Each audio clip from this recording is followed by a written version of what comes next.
오늘 상가 임대차 보호법을 설명을 드리고, 그다음에 법만 얘기하면 재미가 없으니까 사례와 그다음에 어떻게 이 법이 좀 더 보완되어야 되는가를 말씀을 좀 드리겠습니다.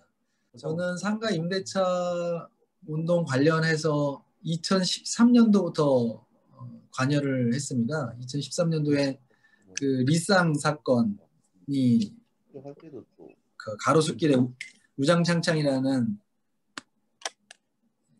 곱창집이었죠. 곱창집 사장하고 이제 분쟁이 있었는데요. 그때 그 곱창집 사장하고 그 친구가 참여연대, 민변 등을 이렇게 막 찾아왔었어요. 그러면서 그때 제가 민변에서 부동산 팀장을 하고 있었는데 이 문제 되게 심각하구나 해서 그때 상가 임차인 운동 조직을 만들자 해서 이제 여러분 아실 것 같은데 맘상무라고 맘 편히 장사하고픈 상인 모임을 그때 이제 만들기 시작을 했거든요. 그래서 현재까지 이루고 있는데 그 이후에 한 법이 3번 정도 크게 바뀌었고요. 많은 보람도 있었지만 아직 여전히 상가 임차인들의 권리, 그다음에 지위가 굉장히 낮아서 많이 안타까운 것 같아요. 노동법은 노동자 개인과 사업주는 너무 지위상 차이가 크기 때문에 1대1로 해서는 항상 깨지고 이걸 보완하기 위해서 단결권과 단체 교섭, 단체 행동권을 부여한 것처럼 임차인도 이렇게 조직을 구성하고 단체로 협상하고 그러한 뭐 제도 그리고 그런 문화가 만들어져야 되지 않을까. 이런 노동자의 권리는 이게 조금씩 확대되는 것 같거든요. 약간 뭐 가맹사업법이라든가 대리점법에 보면은 단체를 구성하고 협약을 맺을 수 있는 이런 권리들이 조금씩 이제 들어가기 시작했어요. 그런 것들을 더 이제 확장하려고 하고 부당 노동행위 같이 그 사업주를 강제하려는 그런 입법 시도가 있는데 우리 임대차 보호법에도 그런 제도가 들어가는 게 좋을 것 같습니다. 본론으로 들어가면 이제 상가 임대차 보호법은 뭐 따분한 얘기이긴 한데 2001년에 만들어졌습니다. 민주노동당 등 이 진보정당들이 먼저 제안한 그런 의제였고요. 여기 보이는 이 사진에 이분이 아마 박원석 전 의원일 것 같습니다. 그러니까 이런 분들의 노력으로 주택 임대차 보호법이 1980년인가 81년인가 만들어졌는데 그보다 한 20년 늦게 상가 임대차 보호법이 만들어졌습니다. 근데 내용은 훨씬 더 보호가 많이 되는 내용이 들어가 있어요. 왜냐하면 주택 임대차 보호법의 기간은 2년밖에 이번에 법 바뀌기 전에 2년밖에 보호가 안 됐었지만 이 법에서는 5년까지 보호가 됐거든요. 갱신권, 그 다음에 차임 증감 청구권, 죄송합니다. 갱신권하고 그다음에 임대료 전월세 상한제가 여기 들어가 있었죠. 그런 아주 좀 진보적인 전향적인 그런 법이었고요. 이 법 만들어지고 시행할 때도 주택 임대차 보호법 갱신 이번에 4년 된 것처럼 똑같은 논란이 있었어요. 이 법이 오히려 임차인을 더 힘들게 한다. 갑자기 임대인이 월세를 올려서 임차인이 더 힘들어질 거다. 뭐 이런 여러 가지 우려들이 있었거든요. 그런 우려는 지난 5년에서 10년으로 늘 때도 그런 우려가 항상 있었고 뭐 여러 가지 이제 변화가 있을 때마다 반대하는 세력에서 했던 얘기인데 근데 뭐 특별히 약간의 뭐 잡음은 있었지만 그 뒤에 이 법 때문에 임대료가 막 상승을 했고 임차인이 쫓겨난다 그런 사례들은 나오진 않는 것 같아요. 그래서 주택 임대차 보호법의 갱신권도 좀 장기적인 관점에서 비교해 보면 임차인의 권리가 임차인의 권리를 상승시키는 그런 기여를 할 거라고 저는 생각하고요. 개정된 걸 한번 보시면 보호 범위를 확대한다. 이게 2013년도에 있었습니다. 이게 뭐냐면 예전에는 환산보증금이라고 해가지고 일정 규모 이하의 임대차만 보호하고 있었는데 그걸 넘는 임대차에도 일부 상가 임대차 보호법이 적용되도록 보호 범위가 바뀌었고요. 이게 2013년도 일이고 그 다음에 있고요. 그다음에 철거 재건축인 경우에 옛날에는 그냥 임대인이 나 그냥 철거하겠어, 재건축하겠어라고 하면 느닷없이 그냥 내쫓겨야 되는 거였거든요. 갱신권이 없었어요. 근데 그거는 처음에 계약할 때 아무런 말이 없으면 그렇게 내쫓지 마라라고 이 법이 바뀌었고요. 우리 처음에 이제 운동할 때 이 강서구에 있는 카페 그라는 그런 카페가 있었는데 거기에 이제 거기도 들어간 지 한 1년 반 정도밖에 안 됐는데 임대인이 새로 뭘 짓겠다 이렇게 해가지고 쫓겨난 위기에 처했고 그분들이 운동을 벌였는데 막상 그분들한테는 소급 적용이 안 됐어요. 그래서 그분들은 뭐 쫓겨나는 그런 아픔이 있었습니다. 그다음에 권리금 보호제도는 2015년도에 들어왔고요. 갱신 기간을 10년을 연장한 거는 2018년도에 바뀌었습니다. 그다음에 작년이죠. 작년 9월에 코로나 대응하는 입법이 차임 감액 청구권을 이제 보완하는 감염병 사태도 차임 증감 청구권을 행사할 수 있는 그런 사유로 넣었고요. 그다음에 차임 연체 코로나 사태에 차임 연체한 경우에도 계약 해지를 제한하는 내용이 들어 있습니다. 뭐 임차인들 입장에서는 아직도 많이 부족한 그런 법이라고 생각을 하실 것 같아요. 다음에 보시면 단계별로 한번 보시죠. 임대차는 처음에 계약을 체결하는 단계, 임대차 계약을 체결한 다음에 건물을 사용하는 단계, 그리고 사용하다가 처음에 설정한 기간이 끝나면 계약을 갱신하는 단계가 있고요. 계약을 갱신하다가 뭐 예를 들어 10년이 지났다. 아니면 중간에 본인이 이제 다른 사람에게 넘겨야겠다. 이럴 때 생기는 이제 권리금 회수의 문제가 있고요. 다 끝나고 나면 이제 원상 회복하고 명도를 해줘야 되는데 그때 발생하는 문제들 이렇게 구별할 수 있을 것 같습니다. 그러면 첫 번째 이제 임대차 계약 체결 단계에서는 뭐 잘 상권 분석해가지고 좋은 건물에 들어가는 게 제일 좋겠죠. 거기서 이제 법적인 문제는 계약 체결할 때 이 사람 권리가 있는 사람하고 계약을 체결하는 건가? 이 부분이 조금 의심스러울 때가 있어요. 뭐 예를 들어서 뭐 미성년자인데 부모를 잘 둔 그런 미성년자죠. 부모가 대신 나와서 하는 경우. 아니면 법인 건물인데 직원이 하는 경우. 아니면 건물주는 한 번도 얼굴도 못 봤는데 부동산 중개사만 보고 계약을 체결하는 경우. 이럴 때 어떤 서류를 확인해야 되는가. 뭐 다 잘 아시겠지만 본인이 아닌 경우에는 계약 체결하는 당사자가 본인이 아닌 경우에는 위임장을 명확히 받아 확인을 해야 되고요. 위임장을 계약서에 첨부할 필요가 있는데 위임장에 명확하게 인감도장하고 인감증명서가 첨부되어 있으면 믿고 하셔도 되고요. 그 다음에 등기부등본을 살펴서 소유자가 맞는지 그 위임인이 소유자가 맞는지를 확인해 주시면 됩니다. 두 번째 내가 이렇게 계약을 체결하려고 하는데 상가 임대차 보호법이 적용되는가 이거에 따라서 아까 이제 환산보증금 초과의 임대차에도 이 법이 적용되긴 하지만 일부만 적용되기 때문에 그게 되게 중요할 수도 있고요. 그 다음에 어린이집, 교회 이런 데는 상가법이 적용되나 안 되나 또 되게 중요할 수 있어요. 왜냐하면 갱신권이 없어가지고 기간만 끝나면 나가야 될 우려가 있지 않습니까? 근데 상가법에는 사업자 등록을 할 수 있는 임차인에게만 적용되는 거예요. 상가 건물, 상가로 사용하는 임대차 건물만 이 법이 적용됩니다. 상가는 상행위, 뭐 돈을 버는 그런 행위를 해야 되잖아요. 근데 교회는 상가가 비영리 행위이기 때문에 상가법에 적용이 되지 않을 것 같고요.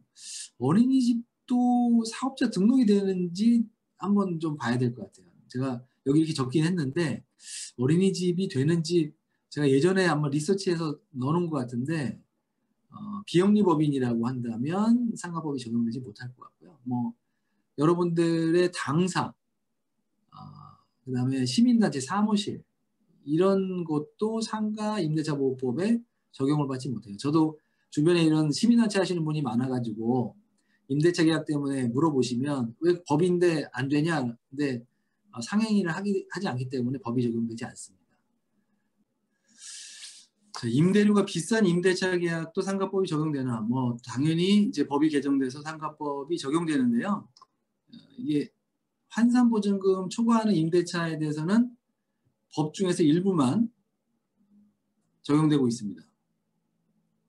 그래서 보통 문제가 되는 게 이제 대항력 규정. 이 대항력이 뭐냐면 건물주가 바뀌었을 때 그 건물주한테도 내 임대차 권리를 주장할 수 있느냐. 이거. 그다음에 계약을 10년까지 연장할 수 있는 권리가 있느냐. 그다음에 권리금을 회수할 수 있는 권리가 있느냐. 이 문제는 여러 법 개정 운동을 통해서 확보가 됐고요. 그래서 임대료가 아무리 비싸도 삼성이 세입자로 들어가도 이 권리가 보호가 됩니다. 근데 적용되지 않는 거는 갱신할 때 임대료 인상률 상한 법에서 5% 적용되어 있는데 이게 일정 금액 이상 임대차에는 적용되지 않아요. 그래서 보시면 적용되는 내용은 대항력, 갱신, 그 다음에 권리금 회수기의 보호 이런 것들은 적용되는데 나머지 적용되지 않는 것들 여기 보시면 아까 얘기한 5% 상한 그 다음에 묵시적 갱신 이거 굉장히 중요한데요. 묵시적 갱신이 적용되지 않아요. 무슨 차이가 있냐면 이따가 더 자세히 말씀드릴 텐데 계약 기간이 끝났어요. 그러니까 뭐 예를 들어서 2년짜리 계약을 맺었는데 2년 다 됐어요. 그러고 기간 모르고 지나갔어요. 서로 뭐 나가라 뭐 더 있겠다 이런 얘기 없이 지나가요. 묵시적 갱신이 되는데 이 환산보증금 초과 임대차는 상가법에 따른 묵시적 갱신이 되지 않아요. 그렇기 때문에 쫓겨날 위험성이 있어요. 이 부분 대부분 모르고 그냥 지나치시고 사실 저희 법인도 임차인이라고 했지 않습니까? 이거 때 맞춰서 갱신하지 못하고 있어요. 제가 여기다 적지는 못했는데 이거를 지금 법에 따르면은 임차인이 먼저 갱신 요구를 하도록 돼 있는데 특별한 사정이 없으면 갱신 요구를 한 걸로 간주하도록 법을 바꾸는 것도 하나의 방법일 것 같아요. 아마 제가 알고 있기로는 그 공공임대주택에 관련된 그 임대차 보호법에는 묵시적 그 먼저 임차인이 갱신 요구를 하지 않아도 자동으로 갱신되는 그런 조항들을 두고 있거든요. 그런 것들이 좀 필요하지 않나 싶고요.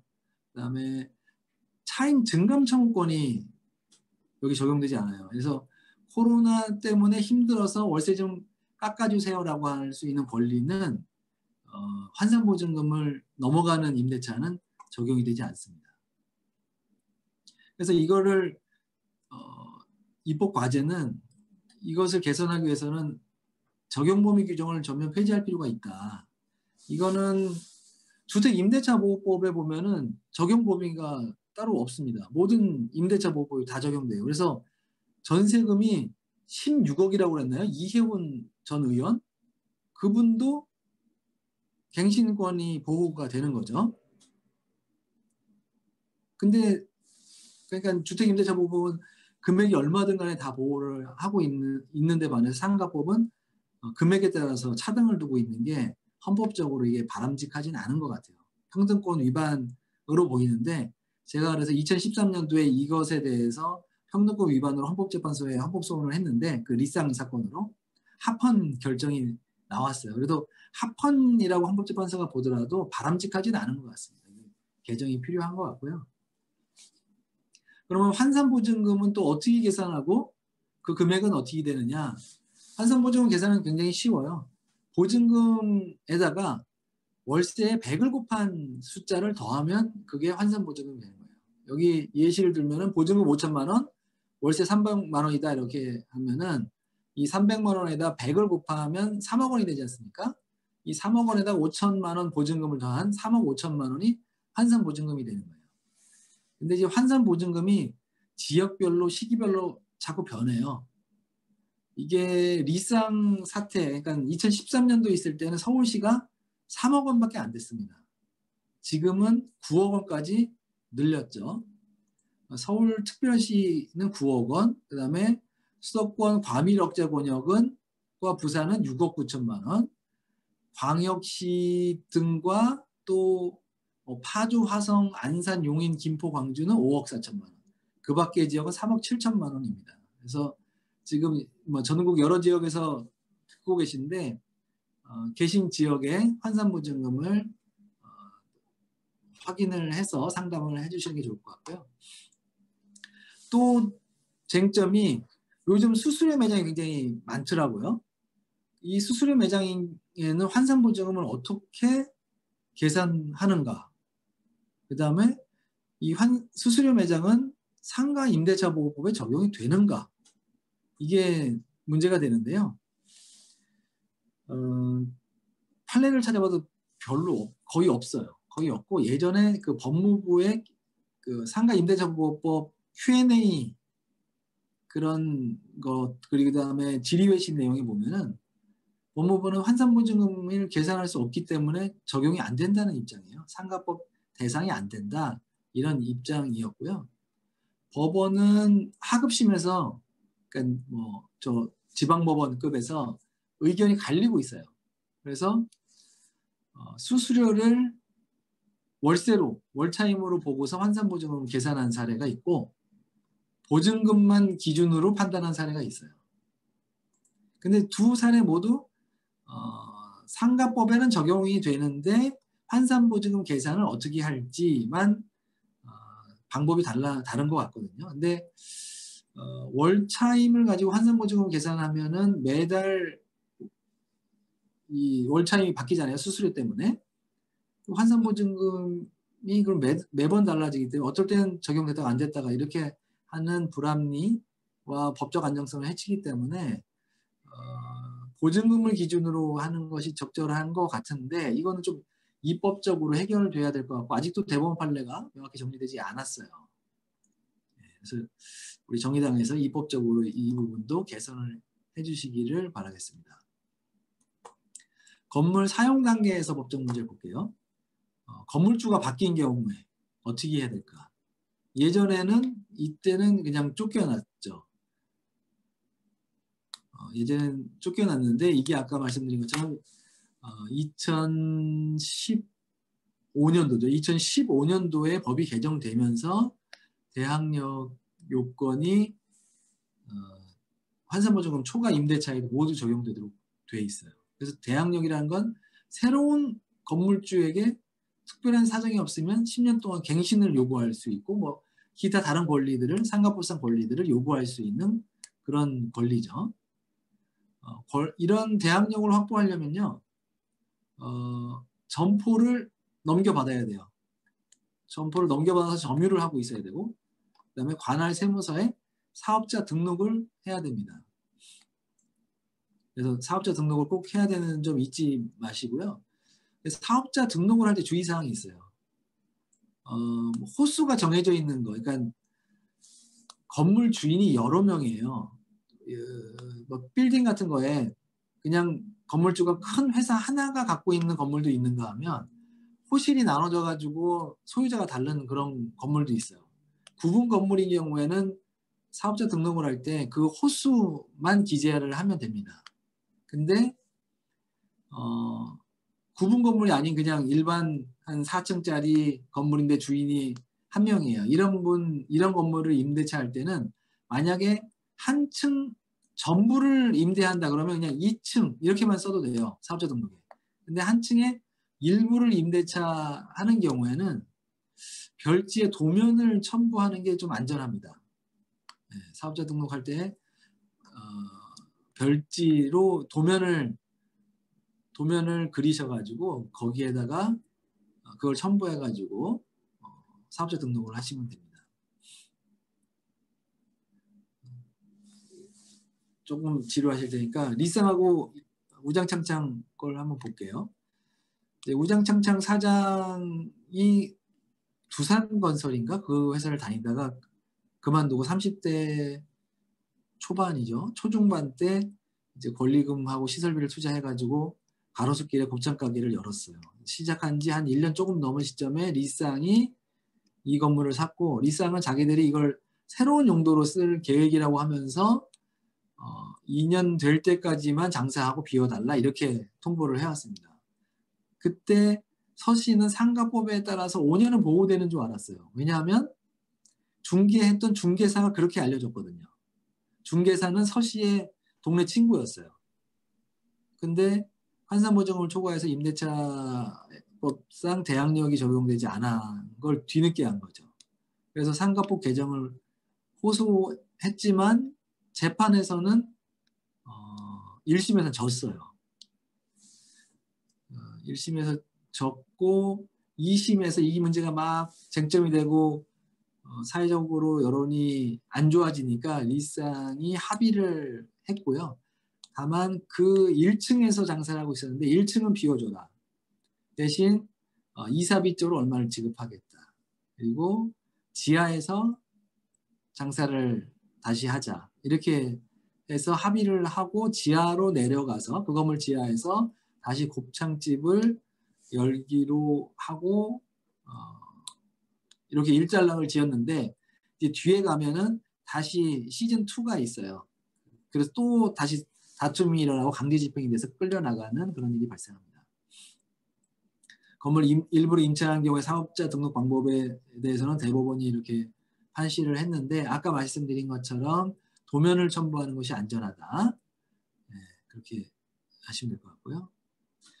두 번째는 건물주가 바뀌었어요. 그때 건물주는 새로 임대차 계약서를 작성하자 이렇게 얘기하거나 아니면 이제 세입자가 새로 계약서를 써야 내가 보호되는 게 아닌가라고 이제 걱정하시거든요. 근데 법상은 대항력이 유지되기 때문에 새로운 임대차 계약을 굳이 쓸 필요도 없고 임대차 계약은 그 종전 건물주 임대인하고 맺었던 그 조건 그대로 유지되는 겁니다. 그래서 난 계약서가 없는데 내가 임대인에게 권리를 주장할 수 있는지라고 의심하지 마시고 법에 따라서 사업자 등록하고 인도를 받고 있는 상태라고 하면 대항력을 주장하시면 될 것 같습니다. 이게 왜 중요하냐면 새로 임대차 계약서를 쓰자고 할 때 임대료를 올리려고 하거든요. 그런 빌미를 주지 않기 위해서 나 임대차 계약서 안 써도 돼 이렇게 하시는 그리고 종전 임대차 계약대로 합시다 이렇게 하는 게 좋습니다. 그 다음에 이제 장사를 하는 과정에서 장사가 잘 되면 되게 좋은데 월세가 밀렸어요. 장사가 잘 안 돼서 3달치를 밀렸는데 괜찮을까? 근데 3달치 밀리면 계약을 해지할 수가 있습니다. 임대인이. 여기서 3달치라는 건 내가 50만 원 돈이 없어서 300만 원짜리 월세인데 50만 원은 냈고 3달 동안 50만 원밖에 못 냈어. 이럴 때 3달이 밀린 거냐? 라고 하면 이건 3달이 밀린 게 아니에요. 총 밀린 금액이 3달치여야 하거든요. 그러니까 총 900만 원이 밀리면 900만 원 이상 밀리게 되면 그때 3달치 월세를 밀렸다 이렇게 하고 그때 임대인이 계약 해지권이 발생합니다. 지금은 3달이 이제 밀리면 계약을 해지할 수 있도록 법이 강화됐고요. 주의할 거는 아직 보증금이 남았어요. 보증금 5천만 원인데 3달 900만 원 밀렸으니까 4,100만 원 아직 남아있지 않느냐. 난 그러니까 아직 해지를 안 당한다. 이렇게 생각하시면 오판이에요. 보증금에서 월세를 깐다. 이제 공제할지 말지는 임대인의 그냥 선택이거든요. 임대인이 그 월세를 공제 안 하고 그냥 3달치 밀렸으니 해지가 안 된다라고 하면 나가야 되는 거예요. 그래서 보증금이 남아있다 하더라도 3달치 밀리면 해지될 수 있으니까 조심하셔야 되고요. 여기서 조금 헷갈리실 것 같아요. 아니 코로나 상황에서 법이 개정됐다고 하는데 그래서 3달 밀려도 안 쫓겨난다고 하는데 어떻게 된 거냐. 네 맞아요. 그러니까 일반적으로는 요 3달치가 밀리면 쫓겨나는데 요번에 코로나 상황을 감안해가지고 작년 9월 말에 법이 개정돼서 그때부터 6개월 동안 월세를 밀려도 해지를 안 당한다. 그 다음에 권리금을 보호받을 수 있다. 그리고 계약 연장을 요구할 수 있다. 요 권리는 요 6개월 동안 밀려도 보장이 돼요. 근데 법에 어떻게 되어 있냐면 이 경우 연체한 임대액에 대한 임대인의 그 밖의 권리는 영향받지 아니한다. 여기 그 밖의 권리는 연체한 차임을 달라고 하는 거는 가능하다는 거예요. 그래서 그 연체한 차임을 소송으로 청구하는 것도 가능해요. 그냥 쫓겨나거나 계약이 갱신되지 않거나 권리금을 보호받지 못하거나 이때만 연체된 걸로 안 봐주는 거예요. 그렇게 이해해 주시면 좋을 것 같고요. 계약서에 부가세가 또 문제가 되는 경우가 있어요. 임대료를 내는데 부가세를 별도로 한다는 얘기가 없는데 자기는 부가세를 세금으로 납부해야 되니까 임대인이 난 사업자 등록도 했으니 부가세를 여기다 추가로 해달라라고 하면 부가세를 줘야 하는지 이거에 대해서는 판례는 부가세 특별한 약정, 부가세를 별도로 지급한다는 약정이 없으면 계약서에 이렇게 써있지 않으면 부가세를 별도로 청구할 수 있는 권리가 없다라고 이렇게 판결을 내렸고 이건 계속 유지되고 있고요. 또 환산보증금 계산할 때 아까 설명드렸어야 되는데 부가세는 이 월세에다가 포함해서 계산하는 게 아니에요. 예를 들어서 아까 330만 원, 부가세 포함해서 330만 원이다 그러면 부가세 뺀 300만 원에다 곱하기 100을 해야지 330 곱하기 100을 하면 안 된다. 이렇게 법원에서 판시를 했고요. 이런 분 요즘 굉장히 많아요. 뭐 법도 제정해달라는 요구도 있습니다. 그 한상총련이라는 데에서는 너무 장사가 안 되니까 임대료 계속 내는 것도 어렵고 세입자가 일방적으로 그냥 계약을 해지할 수 있도록 해달라라고 하는데 아직까지는 일방적으로 해지할 수는 없습니다. 왜냐하면 계약 기간은 지켜져야 된다는 게 이게 법 원리거든요. 그래서 임대인을 잘 설득해서 합의로 계약을 해지해야지 그냥 일방적으로 계약을 해지했다 하더라도 그 계속 남은 기간까지 임대기간 남은 기간까지는 임대료를 내야 됩니다. 다만 이제 묵시적 갱신 임대차 기간이 뭐 2년 단위로 이렇게 진행되는데 2년이 지난 다음에 서로 말이 없었어요. 그래서 묵시적으로 계약이 갱신되면 이때 임차인은 아무 때나 해지 통보를 할 수가 있고요. 3개월이 지나면 계약이 끝나게 됩니다. 그래서 내가 지금 3년 차인데 2년 차 때 갱신 같은 거 안 하고 그냥 쭉 장사를 했다. 그러면 지금 저는 장사를 그만두겠습니다라고 임대인한테 얘기한 다음에 그날부터 3개월이 지나면 그 계약은 끝나는 거예요. 그 뒤에 임대료를 더 낼 필요는 없습니다. 근데 반대로 임대인은 묵시적 갱신에도 일방적으로 계약을 해지할 수가 없으니까 묵시적 갱신됐다고 해서 너무 불안해할 필요는 없습니다. 제가 이게 8월 달에 하기로 해가지고 입법 제안을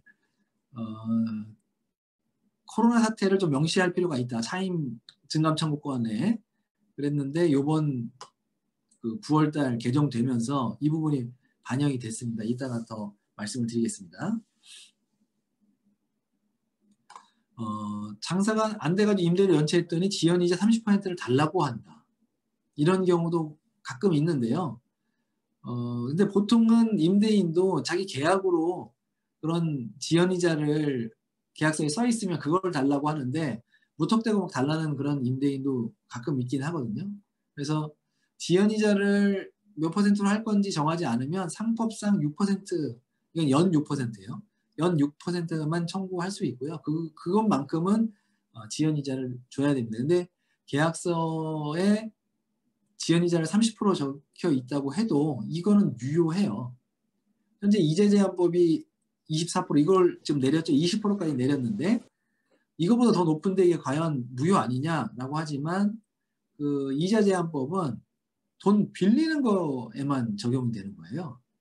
이렇게 임대료 밀린 거에 대한 지연이자는 거기 적용이 없기 때문에 30%도 계약서에 썼으면 유효하긴 합니다. 이게 특별히 이게 약관이고 설명이 없었고 뭐 등등 그래서 약관규제법 위반 사항이 없다고 한다면 아마 유효하다고 법원은 판단할 것으로 보입니다. 자, 그다음에 이제 요즘 핫한 차임 증감 청구, 차임 감액 청구를 보겠는데요. 이 법을 한번 볼게요. 차임 이게 월세죠. 월세와 보증금이 뭐 조세, 공과금, 그 밖에 부담의 경감, 그다음에 1급 감염병 등에 의한 경제사정의 변동 이런 게 있고요.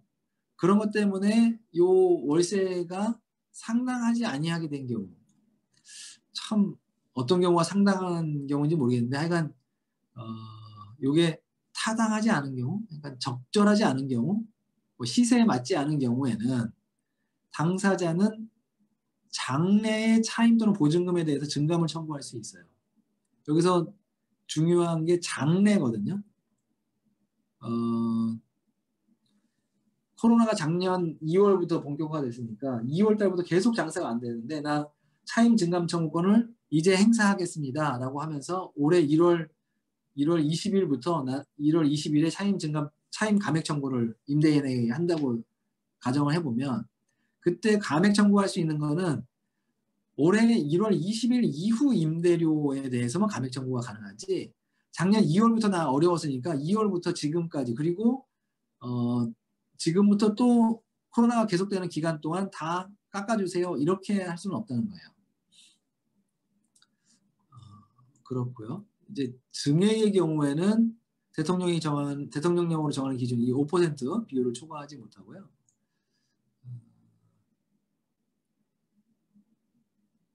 네, 이렇게 보시고 차액 감액 청구 요건은 아까 앞에서 보신 것처럼 아무 때나 할 수 있는 게 아니고 뭐 조세나 뭐 감염병 등 이런 특별한 사정 변경이 있어야 됩니다. 처음에 임대료를 계약을 했는데 뭐 중간에 갱신하면서 임대료를 높이는 뭐 그런 중간에 그 변경 계약이라든가 이런 임대료 계약을 했는데 그 임대료 계약한 이후에 임대료 계약할 때는 전혀 고려하지 않았던 새로운 사정이 발생하는 거죠. 뭐 포항 지진이 발생했다든가 아니면 IMF처럼 급격한 경제 변동이 있었다든가 뭐 코로나 사태가 있었다든가 이런 급박하고 예상하지 못했던 사정이 있는데 그게 경제 사정의 변동이어야죠. 이런 게 있고 그 다음에 차임이 상당하지 아니하게 된 경우여야 돼요. 그러니까 이게 종전에 정했던 임대료가 지금 경제 사정에 비춰보면 너무 높다 또는 너무 낮다 이렇게 된 경우에 그런 요건을 갖춰야 되고요. 차임 감액 청구 기간 뭐 그 적용되는 시점은 언제냐면 감액 청구를 한 날 이후부터 이게 깎아달라고 할 수 있는 겁니다.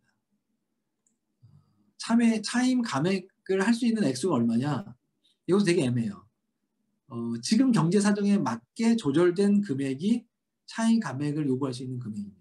그래서 뭐 30%가 매출이 내려갔고 뭐 주변 임대료도 다 내려갔다. 그러면 이러한 금액이 상당한 액수가 될 수 있을 것 같고요. 그럼 이건 어떤 방법으로 행사를 해야 됩니까?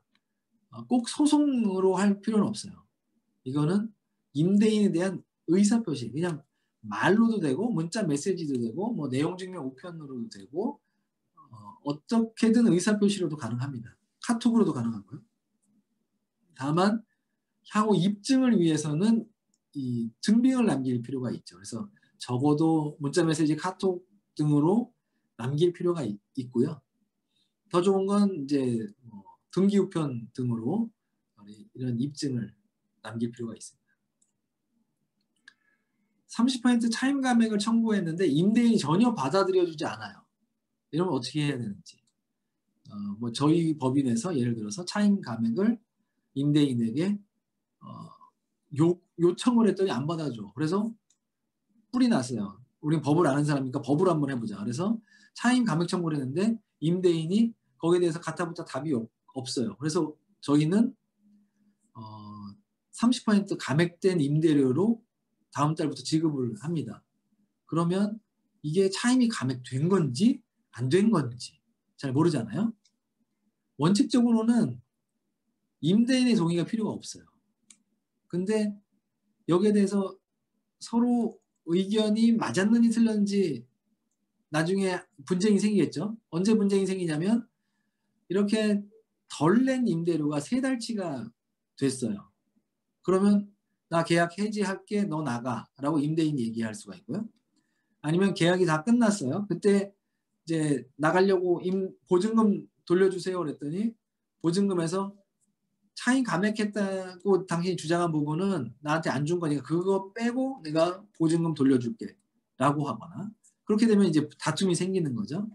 이럴 때는 분쟁 조정이나 법원을 이용할 수밖에 없어요.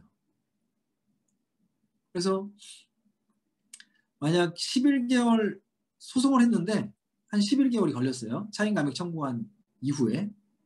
근데 법원에서 당신의 차임 감액은 정당하지 않고 전액 내야 됩니다. 차임 감액은 받아들일 수 없습니다. 이렇게 얘기하면 미납된 차임은 30%씩 안 냈으니까 330%. 그러니까 3달치 이상이 된 거잖아요. 3개월 연체로 그러면 계약이 해지될 위험이 있습니다.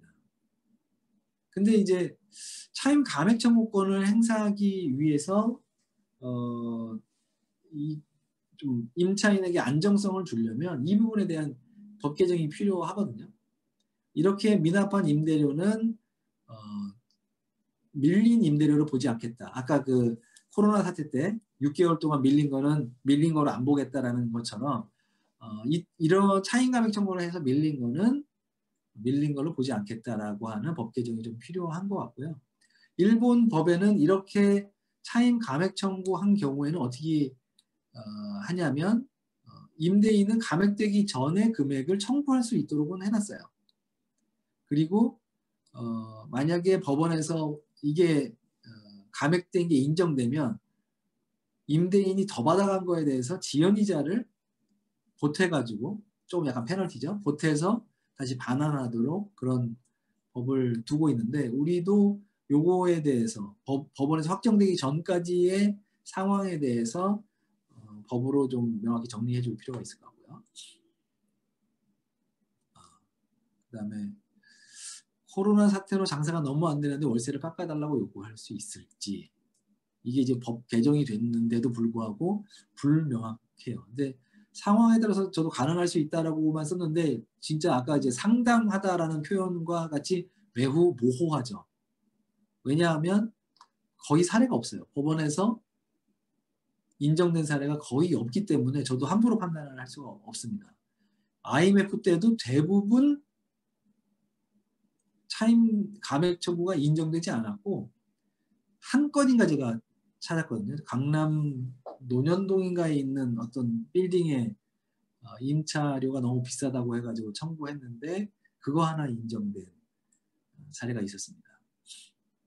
근데 옛날에 없었다고 해서 옛날 법원의 태도가 계속 유지될 거라고 하기보다는 좀 이렇게 제도를 바꿔내고 그다음에 세상을 바꿔내고 하려고 하는 이런 정의당 같이 진보정당에서는 한번 부딪혀보는 것도 좋은 방법일 것 같아요. 그래서 임차인들을 조직해서 이 차임 감액 청구를 한번 진행해 봅시다 라고 해서 법원에서 판단을 받아보고 법원 판단이 굉장히 보수적이고 타당하지 않다 그러면 그거에 대해서 논평 내고 비판하고 뭐 사법권의 독립성을 법원이 뭐 얘기할지 모르겠지만 이럴 때 사법부의 독립성을 얘기하는 게 아니고 마땅히 이런 건 비판을 받아야 되는 거죠. 그래서 저는 정의당에서 좀 이런 부분을 열심히 해주셨으면 감사하겠다.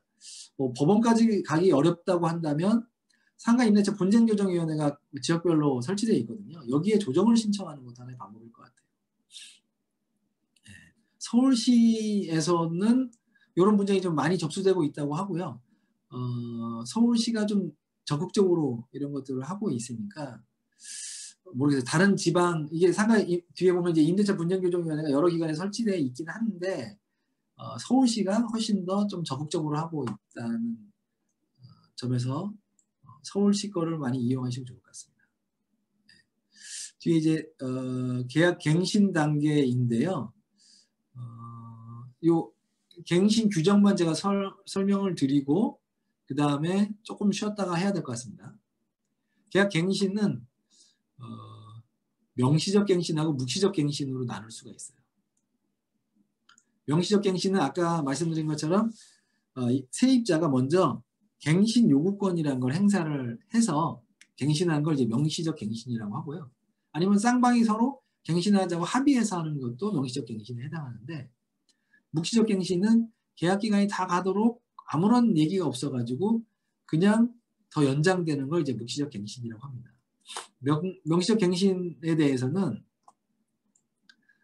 언제 명시적 갱신되냐면 세입자가 계약 기간 만료 6개월 전부터 한 달 전까지 계약 갱신을 요구해야 됩니다. 이 계약 갱신 요구를 명시적으로 이제 요구를 해야 되고요. 이렇게 갱신되는 기간은 종전 임대차 기간이 적용됩니다. 월세는 그러면 종전 임대차 조건대로 임대가 갱신되는데 다만 임대인과 임차인은 서로 증감 청구할 수가 있어요. 증감할 수가 있어요. 임차인은 5%를 초과해서도 낮추자고 얘기할 수가 있고요. 임대인은 5% 한도 내에서 인상을 할 수가 있어요. 이 규정은 환산보증금 초과하는 임대차는 이 5% 룰이 적용되지는 않습니다. 근데 여기서 좀 문제되는 게 그러면 갱신할 때마다 임대인은 무조건 아무런 이유 없이 5%를 인상해줘야 인상해달라고 요구할 수 있는 권리가 있는 거냐? 이거는 좀 불명확해요. 그러니까 시세가 올라가지고 예전 임대료보다 뭐 5% 이상 올랐어요. 그럼 5%까지 임대인이 요구하는 거는 정당할 수가 있는데 그렇지도 않고 뭐 코로나 시기인데도 불구하고 무조건 5% 올려줘. 법에 그렇게 돼 있어. 라고 얘기하는 건 타당하지 않은 것 같고요. 그게 법원 판단으로 된다 안 된다라고는 규정이 없는데 제가 해석하기로는 주변 시세가 오르지 않은 상황에서 5%를 올리는 것은 불가능하다. 이 법 규정이 무조건 임대인이 5%를 일률적으로 올릴 수 있도록 권리를 부여한 건 아니다. 이렇게 봐야 될 것 같습니다. 그리고 갱신되는 기간은 10년까지로 늘었고요.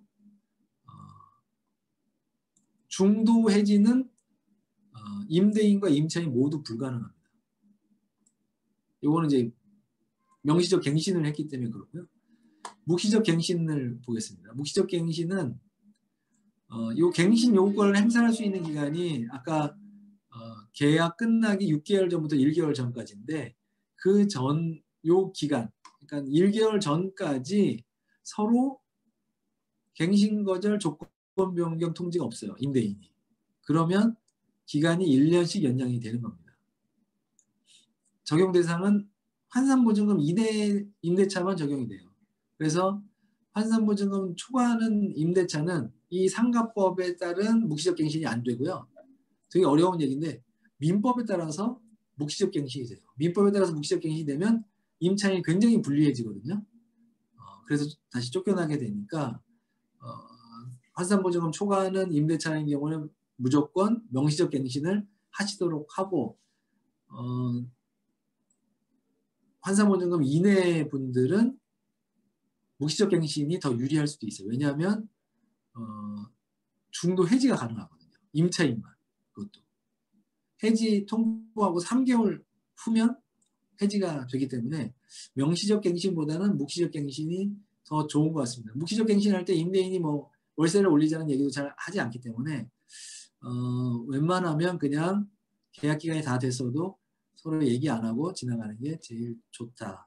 이렇게 말씀드릴 수 있고 환산보증금 초과 임대차는 민법상 묵시적 갱신만 적용되고요.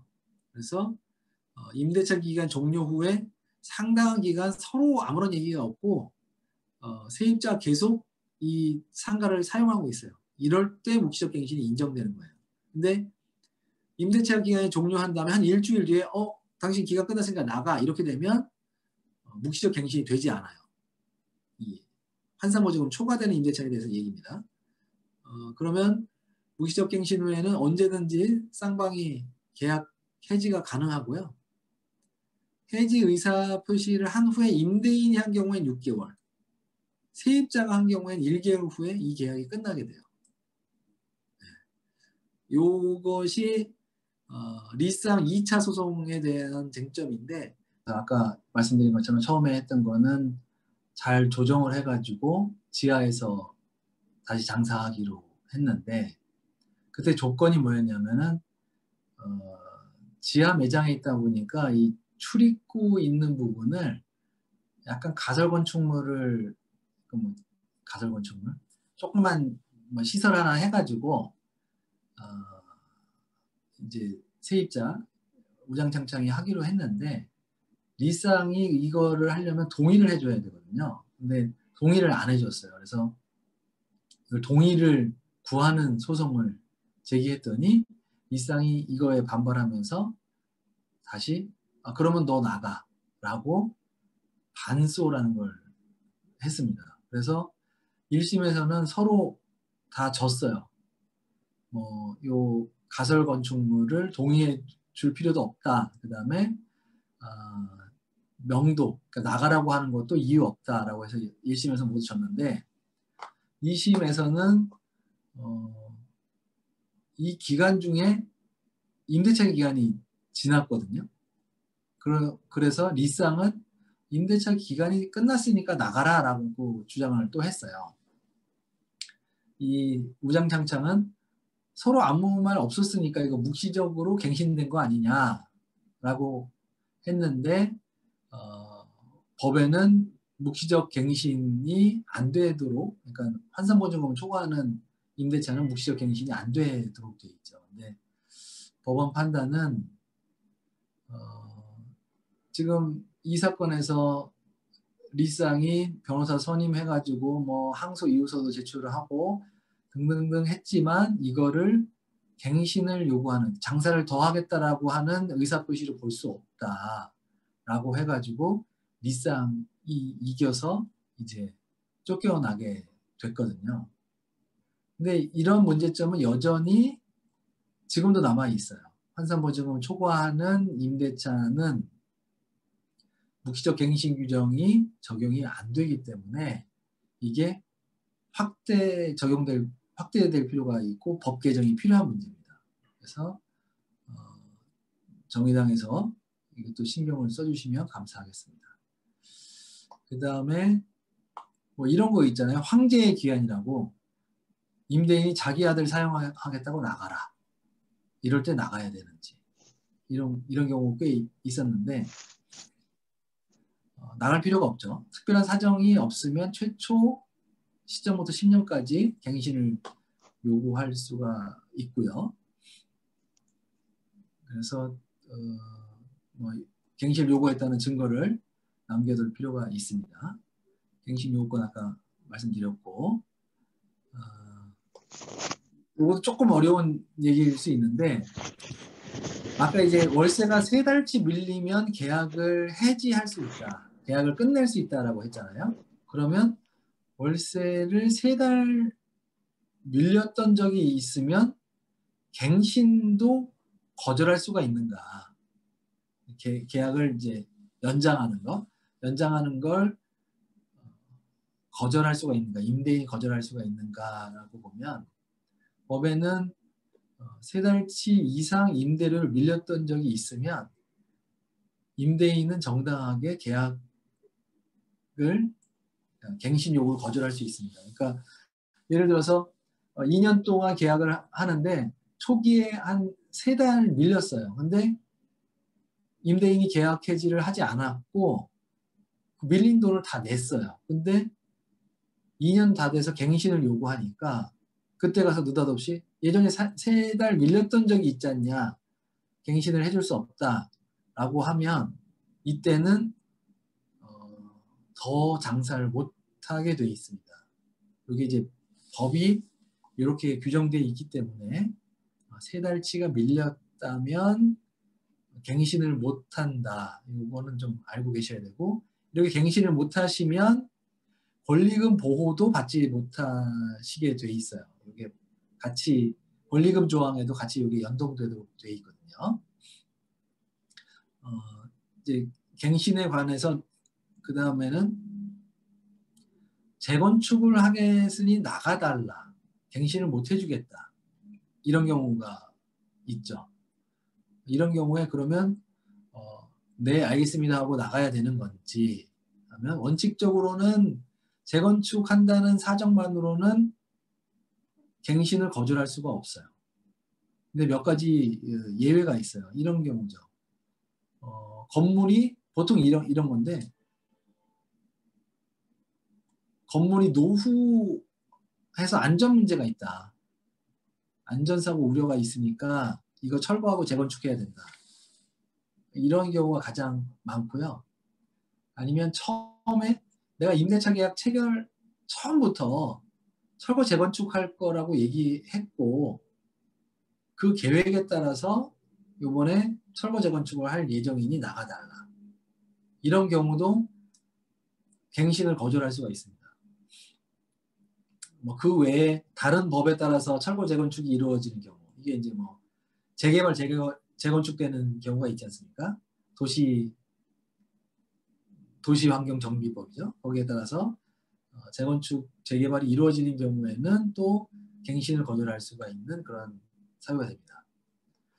근데 이 두 번째 사유, 안전사고 우려가 있느냐, 이 부분에 대해서는 어떤 정도가 돼야 안전사고 우려가 있는 거지 해서 서로 이제 다툼이 생기게 돼요. 이때 이제 소송으로 가거나 뭐 분쟁이 심화되면 이때는 이제 건물 구조 안전 전문가가 이거를 감정 안전 진단을 실시하고요.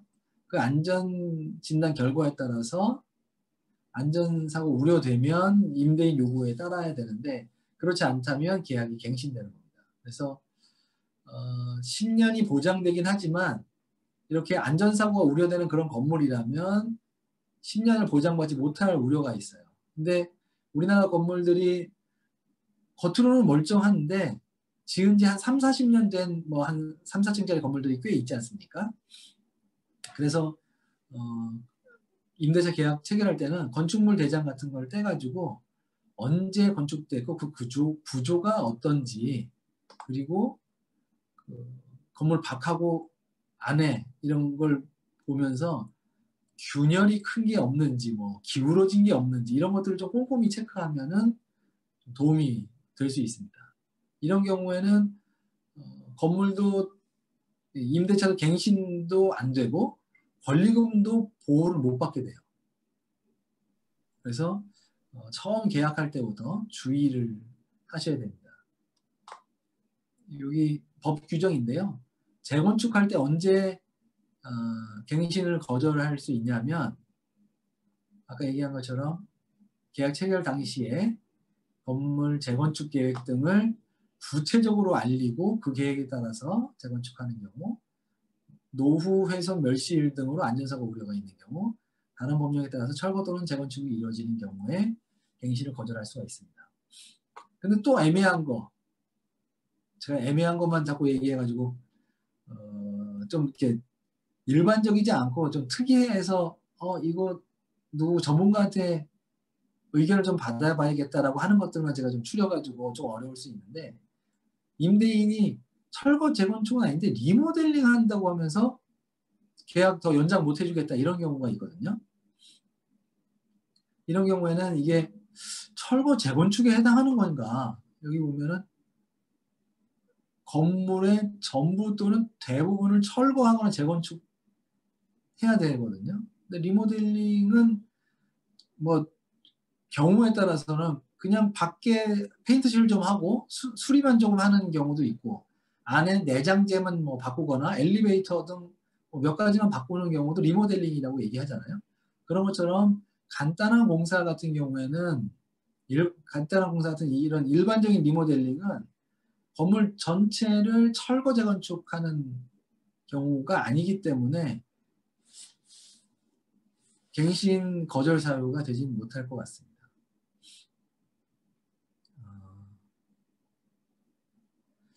그 다음에 갱신을 요구하면 반드시 재계약서를 임대인하고 써야 되는가 이거거든요.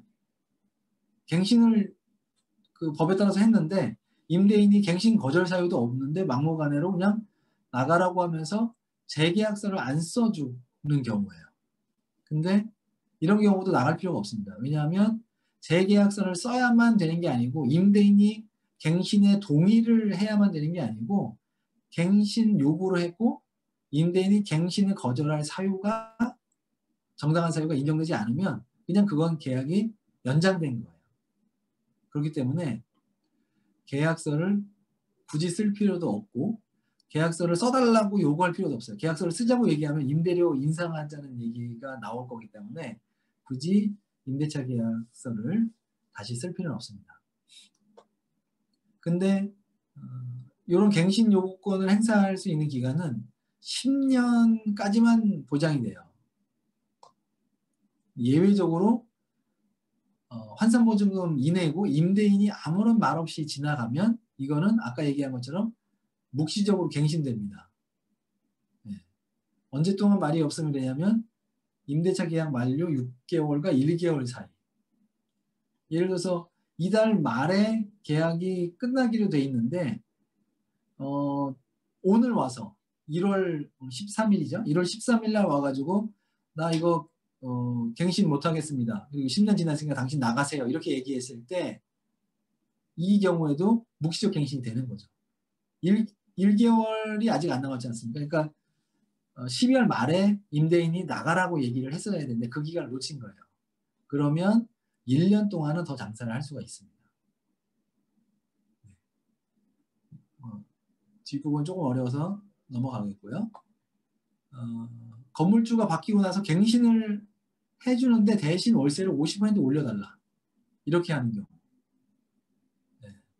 환산보증금 이내 임대차라면 5% 이상 올릴 수가 없습니다. 5%도 아까 주변 시세 등이 올라야지 5%까지 올릴 수가 있는 거고요. 나중에 근데 어쩔 수 없이 내가 잘 모르고 50% 인상해줬다. 그런 경우라도 나중에 5% 넘는 45% 부분은 나중에 돌려받을 수가 있어요. 네, 넘어가고 있고요.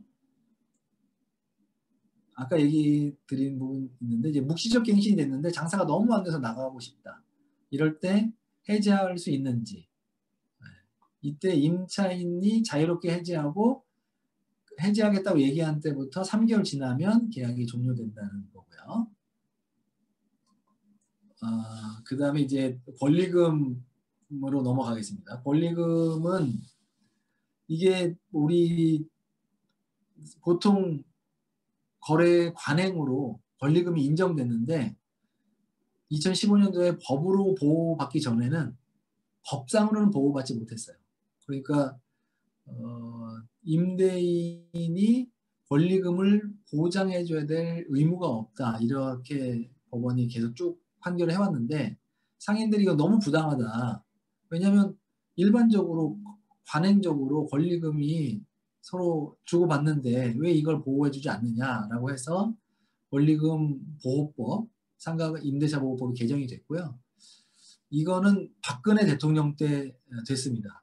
박근혜 대통령 때 의외로 이게 청와대에서 열심히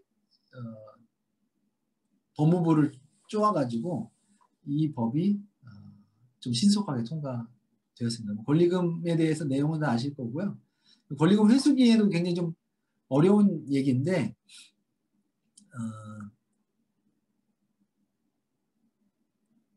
회수기의 보호라는 건 6개월 전부터 임대차 기간이 끝날 때까지 권리금을 받는 걸 방해하지 말아야 될 의무가 있는 거예요. 임대인이.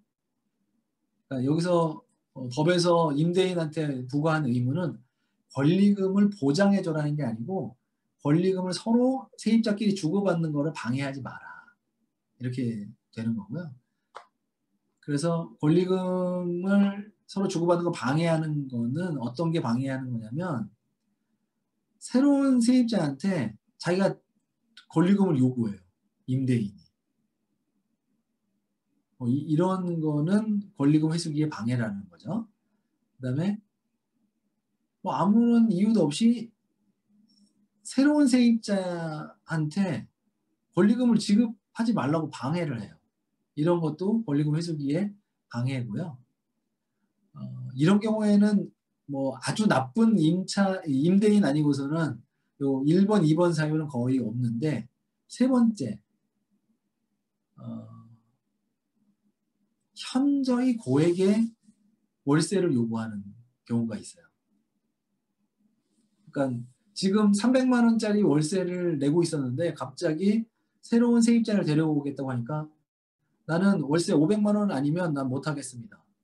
그런 사람은 데려와서 나는 계약 안 쓸 거예요. 라고 얘기를 하는 거예요. 근데 주변 시세는 350만 원밖에 안 해요. 이런 경우에는 현저히 고액의 차임과 보증금을 요구하는 행위죠. 이런 경우에는 권리금 회수기의 방해라고 법에서 보고 있습니다. 근데 이제 권리금 회수기의 방해라고 보지 않는 정당한 사유. 이거 되게 어려운 내용인데 그냥 한번 그냥 설명 한번 들어주세요. 뭐 나중에 이해가 안 되시는 분은 좀 저한테 다시 말씀해 주시면 더 설명해 드릴게요. 새로운 세입자가 월세를 지급할 능력이 없어. 이런 경우에는 새로운 세입자하고 계약 체결 안 해도 그건 방해로 보진 않습니다. 또 문제되는 게 자기가 그러니까 1년 6개월을 영리 목적으로 사용하지 않으려고 해요. 뭐 여기를 그냥 무료의 시민 쉼터로 난 사용하겠습니다. 이런 임대인이 있을 가능성은 거의 없지만 이런 경우에는 권리금 회수 기회를 방해라고 보진 않습니다. 그래서 임대인이 주로 권리금 회수 기회를 방해하면서 내세우는 명목이 나 이거 영리 목적으로 사용하지 않을 겁니다 라고 얘기하는 경우가 많거든요. 요것이 많이 쟁점이 됩니다. 만약 이렇게 방해 행위라면은 세입자는 어떻게 대항할 수 있느냐면 이 권리금 회수기의 방해를 이유로 한 손해배상 청구를 할 수 있습니다. 임대인한테 권리금을 달라는 건 아니고 당신이 권리금을 내가 새로운 세입자한테 받는 거를 방해했으니까 그것에 대한 손해배상을 하시오 라고 청구할 수가 있고요. 손해배상 액수는 새로운 세입자가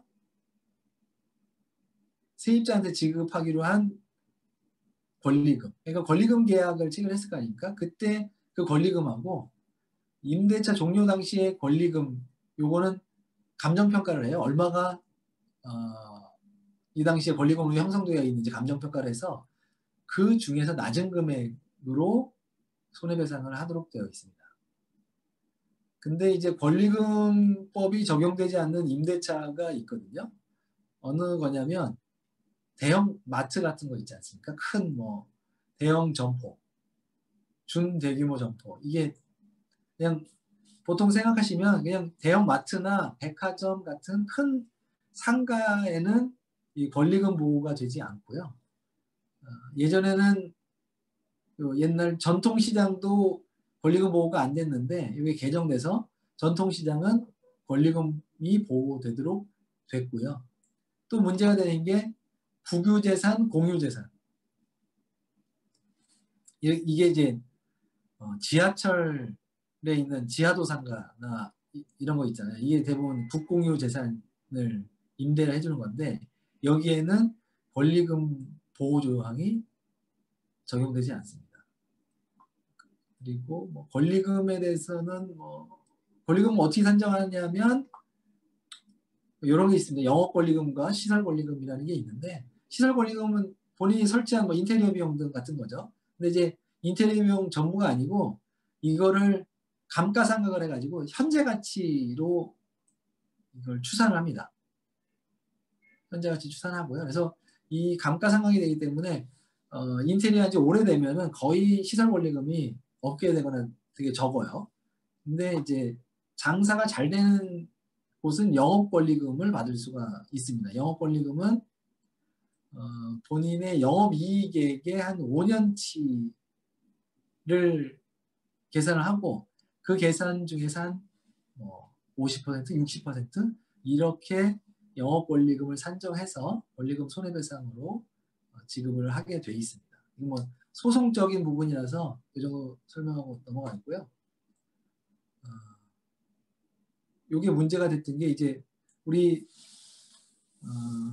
계약 갱신, 계약을 계속 연장할 수 있는 기간이 10년까지만 법이 보호하잖아요. 근데 10년이 넘은 이런 상가는 권리금 보호가 되느냐 안 되느냐 이거에 대해서 여러 가지 다툼이 있었는데 된다는 법원도 있었고 안 된다는 법원도 있었는데 대법원에서는 10년이 넘었어도 권리금이 보호된다라고 정리를 했습니다. 이게 2015년도 5월 달에 선고가 돼가지고 정리가 된 거죠.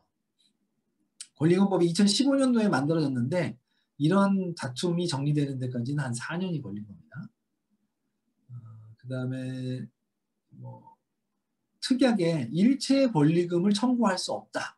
이런 특약이 있는 경우가 꽤 있어요. 아마 꽤 보셨을 것 같습니다.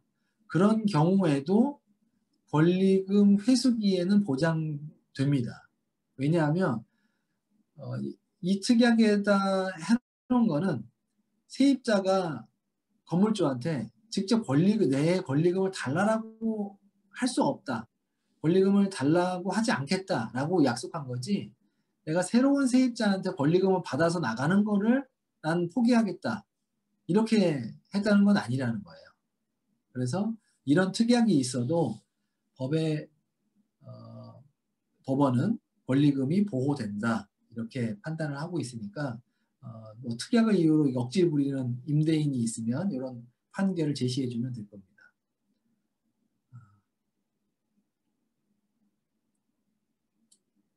그 다음에 요 네 번째는 직접 자기가 뭐 예를 들어서 치킨집을 운영하고 있었는데 세입자가 내보내고 내가 거기다 부동산 중개업을 하겠다. 아니면 뭐 똑같은 치킨집을 하겠다. 내가 사용하겠다. 아니면 내 아들이 사용하겠다.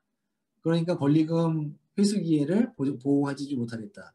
즉 새로운 세입자랑 계약 체결을 안 해주겠다. 이렇게 얘기하는 것은 권리금 회수 기회 방해에 해당합니다. 이것도 조금 어려운 얘기인데 임대인이 절대 내가 누굴 데려와도 권리금 새로운 사람하고 계약 체결 안 해주겠다. 이런 경우에도 새로운 세입자를 꼭 데리고 와야만 권리금 손해배상을 받을 수가 있느냐라고 해서 문제가 됐는데 요 법원 판결이 있어요. 이렇게 미리 명백히 새로운 세입자하고 계약 안 해줄 거다라고 한 경우에는 새로운 세입자를 구해오지 못했어도 이거는 권리금 회수기의 방해라고 볼 수 있다라고 판결했습니다. 요게 궁중족발 사건과 매우 유사해요. 궁중족발 사건은 족발집을 운영을 쭉 했었는데 여기가 이제 궁중족발이라는 점포예요. 서울 경복궁역에 있는 그런 그냥 보통의 족발집이었는데 여기에 건물주가 바뀌었어요. 건물주가 바뀌었는데 이제 대학역이라는 게 아까 말씀드린 것처럼 있으니까 쫓아내지는 못했는데 계약 기간이 이제 연장할 수 있는 기간이 다 지났어요. 그러니까 새로운 당신이 보증금을 이렇게 올려줘라. 그러니까 옛날 기준으로 400% 인상을 요구를 했어요. 이거를 충족시키지 못하면 나가라 이렇게 얘기를 한 거예요. 그리고 새로운 세입자를 들여올려도 이만큼을 되는 사람이 있어야 계약을 체결할 수 있다라고 하니까 400% 인상한 월세를 가지고 새로운 세입자를 구할 수가 없잖아요. 그래서 이분은 권리금 회수도 받지 못하고 명도 소송에서 패소하고 쫓겨났죠. 이 쫓겨나는 과정에서 강제 집행 과정에서 손가락이 4개가 거의 반쯤 잘리는 그런 상해를 입었어요. 네. 근데 이거에 너무 화가 나서 강남에 있는 건물주의 다른 건물 앞길에서 망치를 머리에 휘둘러 가지고 상해를 입히는 그런 사건이 발생을 했죠. 그래서 검찰은 이 세입자한테 머리를 망치로 내리쳐서 때렸기 때문에 당신은 죽이려는 의사가 있었다. 그 살인의 고의가 있었다라고 하면서 살인 미수로 재판을 걸었어요. 검사가. 근데 이 사건에서 배심 재판을 해가지고 살인 미수 혐의는 인정되지 않는다. 근데 어쨌든 위험한 물건인 망치로 사람을 상해를 입혔으니까 특수폭행이다 해서 실형이 선고됐고요. 징역 2년이 선고됐고 작년 6월 달에 만기 출소를 하셨습니다. 그래서 똑같은 요 궁중족발이라는 간판을 걸고 이 지역은 아니지만 서대문구에 다른 점포를 얻어서 장사를 시작하고 있고요. 근데 이분이 이제 강제 집행하면서 손가락을 다쳤잖아요. 그래서 이거는 아무리 강제 집행이라고 하더라도 불법행위다라고 해서 법원 집행관, 용역 회사 뭐 이런 사람들, 그 다음에 건물주, 대한민국을 상대로 손해배상 소송을 제기했고요. 그 소송 1심에서 금액은 작지만 1,000만 원을 위자료 등으로 지급하라는 판결이 선고됐어요. 이 강제집행 과정에서 사람을 상해한 것은 위법하다라는 판결이 내려졌고 현재 2심 진행 중에 있습니다. 근데 이분이 권리금 회수 기회를 방해받았기 때문에 권리금 손해배상을 받을 수가 있었는데 이 소송을 하다가 취하를 했어요. 권리금 손해배상 소송을 제기했는데 망치 사건 형사재판에서 더 이상 건물주랑 싸우지 않겠다라는 표시로 이 소송을 취하했거든요. 그래서 손해배상을 받지는 못했지만 손해배상을 받을 수 있는 그러한 사안이었다. 여기에 있는 분이 아까 그 우장창창이라는 리쌍 건물 있잖아요. 거기를 처음에 중개해줬던 그 우장창창 사장의 친구. 그래서 처음에 맘상모를 같이 만들었던 분이고요. 이제 임대차의 거의 마지막 단계인데 다 임대 기간이 끝났어요. 뭐 장사를 아주 잘해서 부자가 돼서 이제 더 이상 장사를 안 하시는 수도 있고 너무 힘들어서 더 이상 못하겠다 하는 경우도 있을 텐데 그런 경우에 나오는 게 이제 원상 회복과 명도가 됩니다. 명도는 이제 이 점포를 임대인한테 넘겨주는 걸 이제 명도라고 하는데요. 너무 장사가 안 돼서 나가려고 하는데 건물주가 건물 처음 지었던 상태로 원상 회복을 하라고 요구합니다. 되게 너무한 것 같죠? 근데 이런 임대인이 꽤 있어요.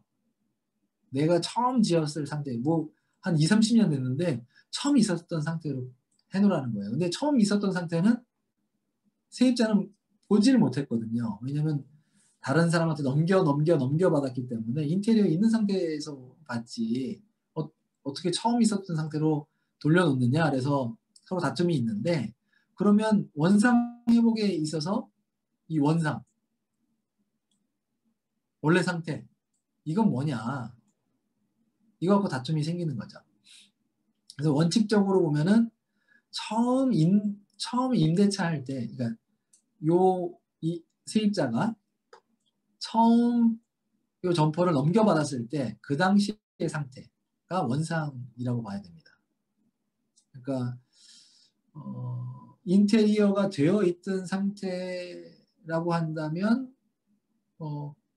그런 인테리어가 되어 있는 상태 아니면 인테리어가 전혀 안 되어 있었던 상태라고 한다면 전혀 안 되어 있는 상태로 되돌려 놓는 게 원상 회복이라고 봐야 되고요.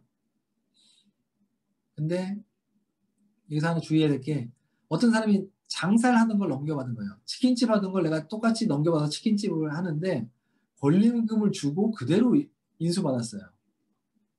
보통은 아마 이렇게 될 건데 이러면 법원 판단은 자기한테 넘겨주기 전 사람, 그러니까 전 임차인이 시설하기 전 상태가 원상이 된다라고 판단을 하고 있습니다. 그래서 이게 원상이 어떻게 되는지에 대해서 되게 다툼이 있기 때문에 처음에 어떤 상태인지를 특이하게 자세히 기재하거나 사진을 촬영해 두면 좋아요. 여러분이 차량 렌트 해보셨을 텐데 차량 렌트하면 그 자동차 모양으로 된 그림에다가 뭐 이렇게 체크하고 여기 뭐 흠집이 있어 뭐 이렇게 쓰기도 하고 또 사진을 찍어두기도 하고 그러지 않습니까?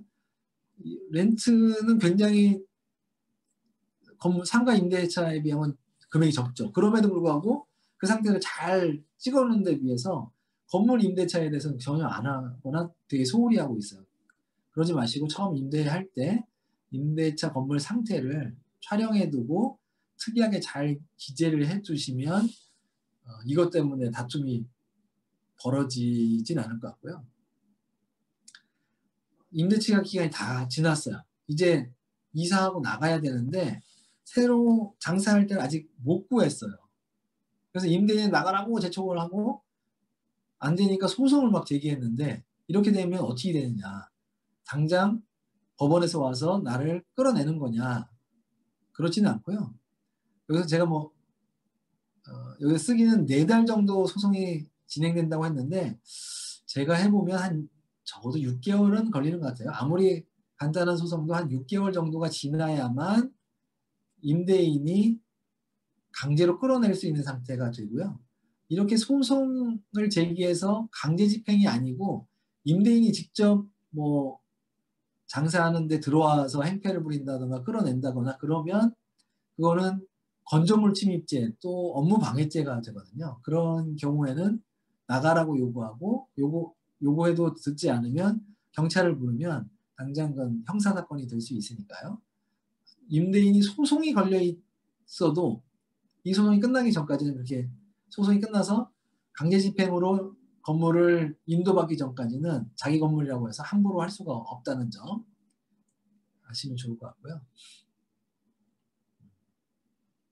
네, 이렇게 하시면 좋고 표준 계약서가 법에 규정되어 있는데 이건 그냥 권고사항이라는 점 참고로 알면 좋으실 것 같고 그 다음에 이제 하다 보면은 아까 갱신도 그렇고 권리금도 그렇고 차임, 그러니까 월세도 그렇고 이렇게 서로 의견이 안 맞는 경우가 꽤 있어요. 임대인과 임차인이. 그럴 때는 법원으로 가는 것도 방법이겠지만 법원 너무 멀잖아요. 지역별로 상가 임대차 분쟁조정위원회가 있거든요. 그래서 수도권과 광역자치단체에 설치되어 있고요. 이건 법무부가 설치한 거고 광역지자체, 서울, 경기 등 일부 광역지자체에도 별도로 설치해두고 있고요. LH 한국감정원도 일부 지역에 설치되어 있습니다. 그래서 이 분쟁조정위원회를 활용하시면 좋은데 제 경험으로는 이 지자체 분쟁조정위원회가 세입자에게 그래도 조금 더 적극적으로 보호해 주려고 하는 것 같아요. 그리고 임대인도 조정에 많이 합의를 하는 경향이 있어요. 그 이유는 뭔지 모르겠는데 제 추측은 이런 서울시나 경기도처럼 이 행정권이 있는 기관은 뭐 용적률이든 뭐 건축 허가 또는 뭐 소방 설비 등등 이 행정 권한이 있기 때문에 건물주가 조금 고분고분한 것 같아요. 그래서 분쟁이 있을 때는 이 법무부 산하 조정위원회보다는 이런 지자체 분쟁조정위원회에 가시는 게 조금 더 유리한 결론을 받으실 수 있다. 신청 대상은 법에는 환산보증금 이내 상가 임대차만 신청을 할 수 있도록 했는데 제가 해보면 서울시 같은 경우에는 환산보증금 이런 거 따지지 않고 모두 분쟁 조정을 해주고 있고요. 다만 건물주가 절대 조정하지 않겠다라고 하면 조정을 할 수가 없어요. 이게 좀 개선이 필요한데 그렇게 그러니까 건물주가 응하지 않겠다는 의사를 명백히 해도 절차가 진행되도록 요 각하한다는 규정을 좀 개정할 필요가 있어요. 이게 환경분쟁조정법이나 다른 이 분쟁 조정하는 법에 보면은 당사자가 응하지 않겠다고 명백히 얘기해도 각하한다 이런 규정을 두고 있지는 않거든요. 근데 요 임대차 보호법에는 요 각하 규정을 두고 있는데 이것도 개정이 좀 필요한 것 같고요. 조정이 성립되면 그거는 민법상 합의와 같은 효력이 있다는 점.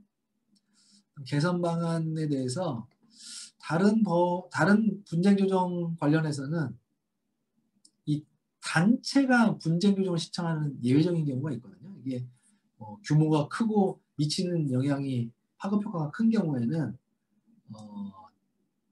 이런 임차인, 임대인 단체, 환경 단체 이런 단체에서 아니면 소비자 분쟁 조정법 같은 경우 소비자 단체에서 분쟁 조정을 대신해서 신청하는 권한을 부여하고 있는데 이 법에는 아직 없어서 단체의 조정 신청권을 둘 필요가 있고요. 제가 쓰다 말았는데 차인 감액 청구를 위한 좀 제도 개선이 좀 더 필요한 것 같아요. 아까 서로 임대인하고 임차인하고 의견이 맞지 않으면 나중에 법원에 가서 판단 받아야 된다고 했는데 일반인들이 법원 가서 소송하는 게 되게 어렵기도 하고 또 건물주를 상대로 소송하는 거 더 어렵기 때문에 분쟁조정위원회에서 조금 더 쉽고 하지만 구속력 있는 그런 조정을 할 수 있도록 권한이 좀 부여되면 좋을 것 같습니다. 그 뒤에는 뭐 상가 건물 임대차 표준계약서 제가 실어뒀고요. 이건 그냥 참고하시고 권리금 계약서도 이게 표준 양식인데 이것도 참고하시고요. 그다음에 임대차 갱신 요구하는 양식도 넣어놨습니다. 아까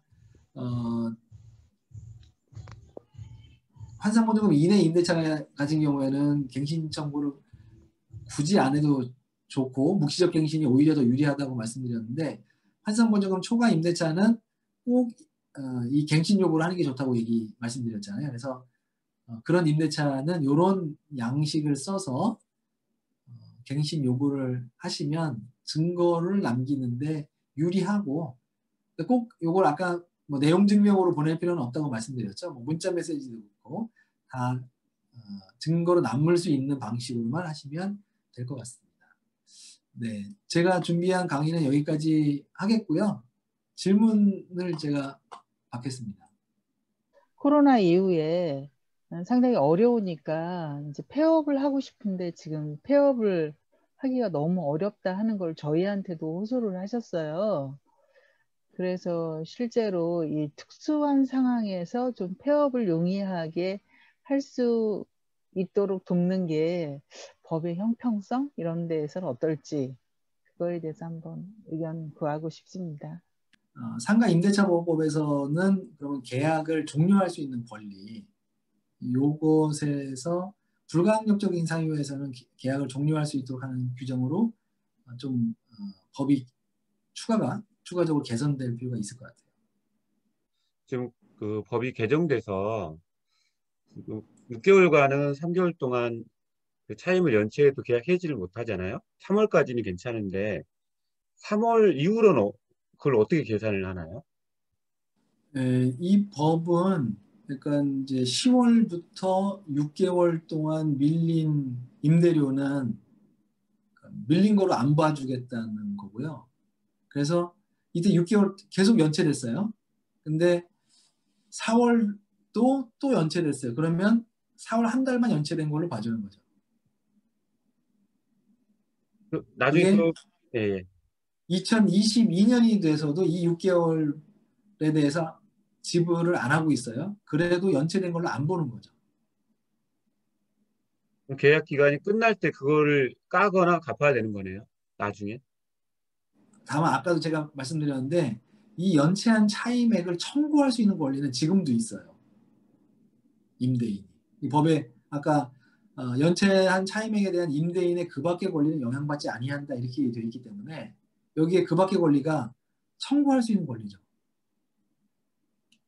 그래서 지금도 이거를 청구할 수 있는 권리는 있고 뭐 4월 달에도 생기고 5월 달에 생기는데 그걸 이유로 해지할 수 있는 권한만 이제 없어진 거죠. 영구히.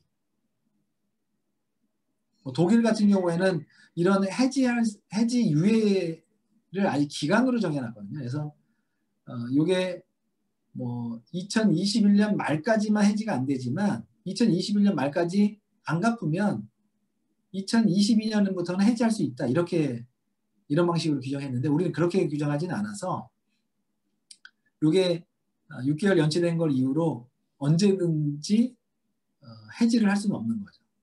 하지만 청구는 언제든지 가능한 거예요. 예를 들어서 A라는 사람이 지금 이제 계약 만료가 됐는데 A 이전에 B라는 사람이 그 시설을 해놓은 거예요. 그래서 이제 계약 만료돼서 나오려고 하니까 주인이 원상복구를 해라. 이 사람은 그게 지금 이 상태가 원상복구인 거예요. 처음에 들어갈 때 계약했을 때 그 상태니까. 근데 주인은 그 전에 그 원상복구 할 때까지는 보증금을 주지 못하겠다 그러고 지금 안 주고 있다는 거예요. 어떻게 해야 되는 거죠? 네. 이런 경우에 난감하죠. 왜냐하면 보증금이 세입자는 인질로 잡혀 있기 때문에 힘이 약해요. 근데 원상이 뭐냐에 대해서 아까도 되게 말씀이 있었는데 이게 권리금을 그 종전 임차인 B한테 주고 들어간 그런 케이스인가요? 그렇대요.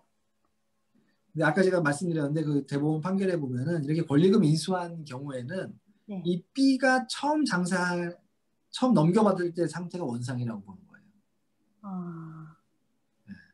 근데 B가 처음 넘겨받을 때 어떤 상태인지 알 수가 없잖아요. A는 모르죠. 그죠? 네. 그러니까 여기서 이제 문제가 발생하는 거죠. 그래서 네. 계약서 맨 처음에 쓸 때 이 원상에 대해서 네. 서로 얘기를 불편해도 처음에 시작하고 가셔야 돼요. 그러니까 이 원상복구를 디테일하게 정리를 하지 않은 것 같아요. 그러다 보니까 네. 이런 문제가 생겼는데 네. 보증금이 계속 지금 까이고 있고 그래서 지금 법률구조공단에다가 알아보겠다고 하던데 네. 어떻게 해야 되는 건지. 그러니까 뚜렷한 이제 방법이 없나요? 기간은 종료가 된 건가요? 예, 종료가 돼서 나오려고. 그리고 또 코로나 전국에서 워낙 장사가 안 되니까 네. 이거 나오면서 그냥 폐업을 하시는 거예요. 네. 그런 상황인데. 그러면 제 생각에는 네. 이제 본인이 생각하는 원상으로만 만들어 놓고 네. 그 건물의 열쇠나 이런 것들을 임대인한테 주고 난 명도를 다 했다라고 네. 하시고 네. 그거를 내용증명 우편으로 통지를 해두시면 네. 그 이후에 임대료 또는 요거를 이제 나중에 진짜 원상으로 회복하는데 들어가는 기간 동안의 임대료만큼만 지불하게 되지 계속 임대료가 발생하진 않거든요.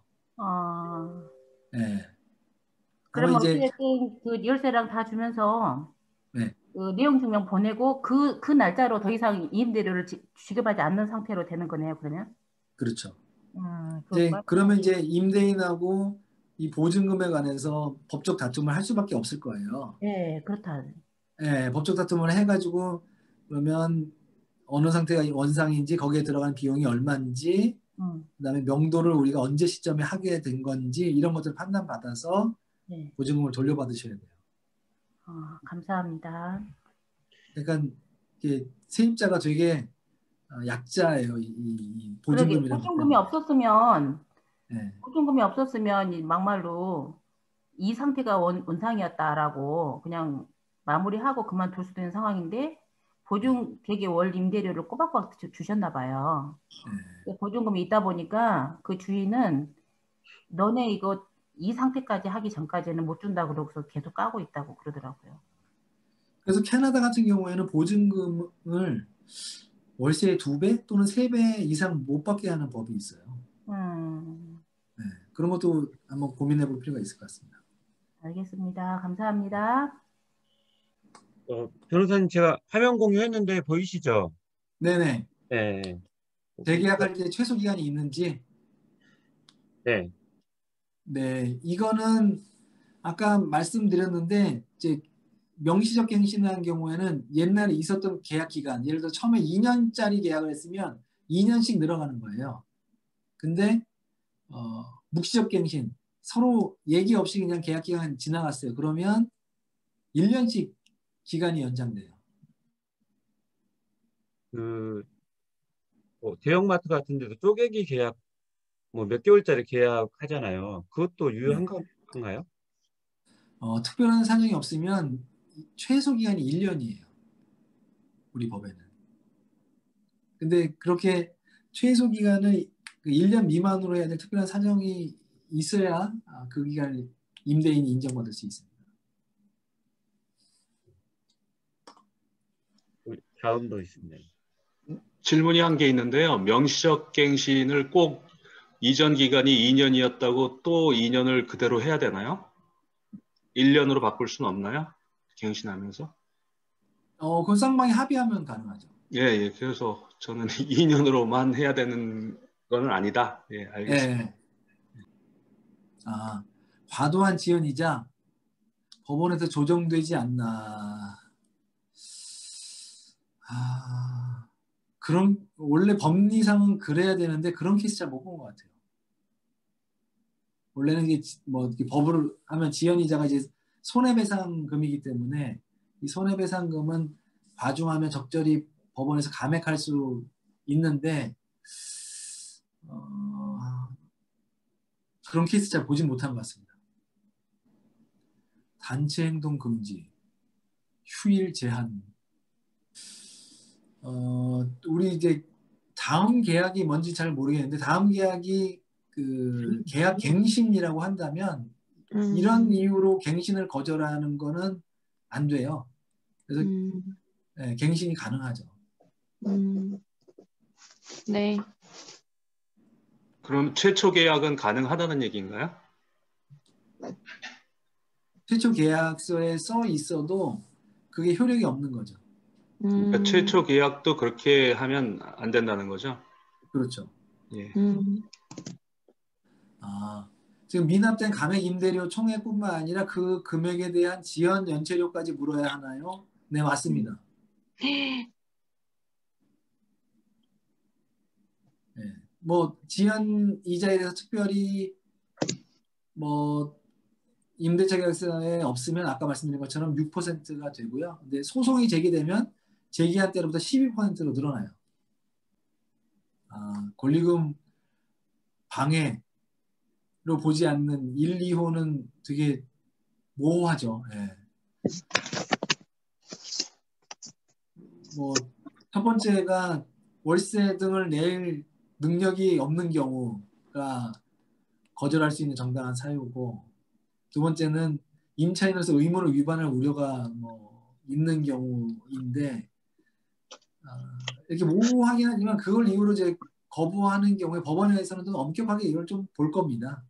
근데 이걸 판단하기 위해서 법에 보면은 정보를 제공하도록 해놨거든요. 그래서 뭐 이 사람의 잔고 증명서를 내라, 뭐 예를 들어서 약사인데 약사 자격증을 내라, 뭐 이런 요구들을 임대인이 한 케이스가 있거든요. 그때 그러한 요구는 정당하다고 판시한 사례가 있긴 해요. 업종 변경? 업종 변경. 임대차 계약에 딱 업종을 명시하는 경우가 있나요? 뭐 음식점 이렇게 딱 대형 저기 어디죠? 스타필드 같은데 이런 데는 다 돼 있지 않나요?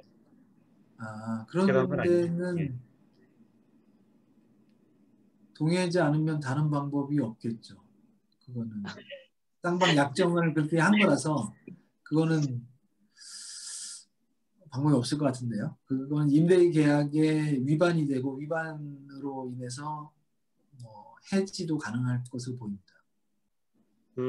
저기 수수료 매장 같은 경우는 전혀 네. 방법이 없는 건가요? 방법이라는 게 근데 뭐 제가 알기로 수수료 매장들은 그러니까 쪼개기 계약도 많이 하고 그리고 전대차로 들어온 데도 굉장히 많거든요. 그런 매장들은 이렇게 상가 임대차 보호법상으로 보호가 가능한 건지. 뭐 일단은 맨 처음에 상가 임대차 보호법이 적용되는지에 대해서 지금 엇갈려 가지고 법원은 보호가 되긴 하는데 그 기준을 뭐 이렇게 삼아야 된다 저렇게 삼아야 된다라는 하급심 판례만 있어서 이거는 제가 생각하기에는 누군가 길을 내줘야 될 것 같거든요. 선행 케이스를 만들어서 법 적용을 받아보고 적용이 안 된다고 하면 법 개정으로 갈 건지 아니면 모호하기 때문에 법에서 미리 명확하게 개정을 할 건지 그건 입법 전략으로 좀 선택을 해야 될 것 같아요. 현재 상태로는 해봐야 하는 그런 케이스죠. 제가 아까 전에 질문한 게 그냥 넘어가 버려서 어쨌든 그 갱신할 때 5%라고 한 상한제가 있긴 하지만 뭐 예를 들면은 임대인이 5% 인상을 막무가내로 요구를 하는 거죠. 그러면 예를 들면 갱신 거절은 뭐 할 수 없다고 하지만 그럼에도 불구하고 임차인은 약자잖아요. 그러면 예를 들어서 그 대처 방법이 딱히 제가 보기엔 보이진 않거든요. 그럴 때는 어떻게 해야 되나요? 계속 법적 권리는 없어도 강요한다. 네네네. 네. 그러니까, 그럴 때는 5%를 넘겨서 인상하면 법 위반이거든요. 그게 법 위반인데 그냥 위반이 아니고 강행법규 위반이라고 해서 무효가 돼요. 넘어가서 준 부분은 나중에 반환 법으로 청구밖에 없나요? 반환 청구를 할 수가 있죠. 근데 그거는 뭐 소송을 해야 되는 거니까 임대인은 보증금을 가지고 소송 안 하고 거기서 공제하면 되지만 임차인은 자기 권리를 행사하려면 강제로 그걸 해야 되는 그런 어려움이 있죠. 뭐 어쨌든 만약에 갱신 요구권은 거절당할 일이 없으니까 어쨌든 이게 강행 규정이라고 이야기하고 뻗쳐야 되는 거죠.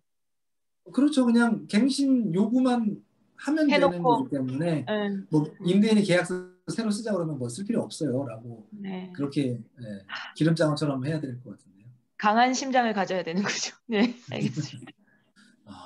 유익비 보통 인정을 못 받죠. 유익비가 인정된 사례는 아마 없을걸요. 그리고 유익비는 포기하는 내용이 계약서에 들어있어요. 일체 시설비 요구하지 않는다 이렇게 써놨기 때문에 유익비 포기 약정이고 그거 유효하다고 봐가지고 법원에서는 그냥 이거 기각하거든요. 이런 유익비 때문에 권리금 회수 기회를 보장을 해주는 거죠. 그래서 새로운 임차인한테 권리금을 받는 방법으로 해결할 수밖에 없고 임대인한테 직접 이걸 요구할 수는 없습니다. 2시간 동안 수고해 주신 김남주 변호사님께 큰 박수 부탁드립니다. 감사합니다. 고맙습니다.